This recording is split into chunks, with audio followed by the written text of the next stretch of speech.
President Trump is now saying there are no talks underway with Iran as the U.S. continues its naval blockade of the Strait of Hormuz. Trump posted on social media just this morning saying, quote, "There are no talks or conversations going on or scheduled with the Islamic Republic of Iran." He also says the Strait of Hormuz remains open and that all water mines have been removed or detonated. Let's go live to CBS News correspondent Natalie Brand. Natalie, good to see you today. So Trump is now saying there are no talks with Iran. What does this mean for the standoff over the Strait of Hormuz? Yeah, Mugo, this is significant. Next steps remain very much unclear as this standoff over the Strait of Hormuz continues, and now negotiations appear to definitely be stalled here. And when the president is saying that the strait is open, you know, shipping tracking firms that have been looking at the numbers say that's just simply not the case.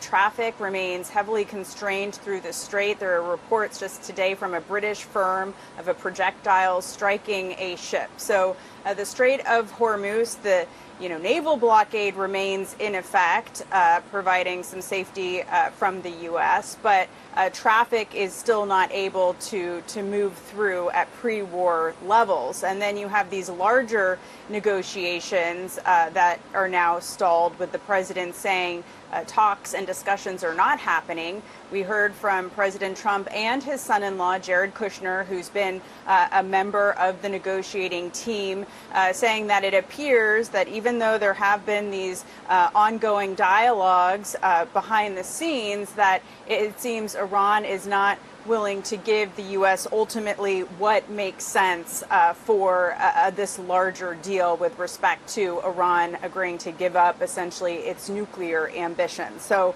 where do we go from here? There's less optimism today about a large deal. And again, the immediate concern remains trying to reopen the Strait of Hormuz, with rhetoric on that topic escalating between the two sides. The president repeatedly saying he'd like to make the strait a U.S. territory. Iranian officials calling that delusional and saying that they're not going to reopen the strait until the U.S. gives in to its new conditions, Mugo.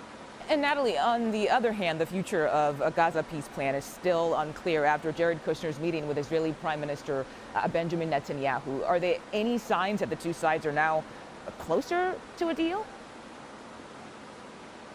Well, following this meeting, Kushner said in an interview to Fox News that there could be some progress in the next 30 days, but that would require cooperation from both sides, referencing Israel and Hamas. We know that Kushner met with Netanyahu and then also representatives for Hamas recently.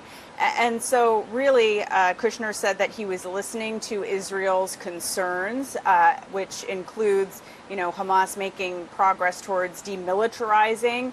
And Kushner said, again, some of that could come over the next month, with Hamas starting to give up weapons and tunnels being filled in. He also said that they would not try to restrict Israel's right to defend itself, but again, that both sides need to cooperate in trying to move this deal forward. Kushner also saying in this interview that the administration will not allow the reconstruction of Gaza until Hamas demilitarizes, Mugo.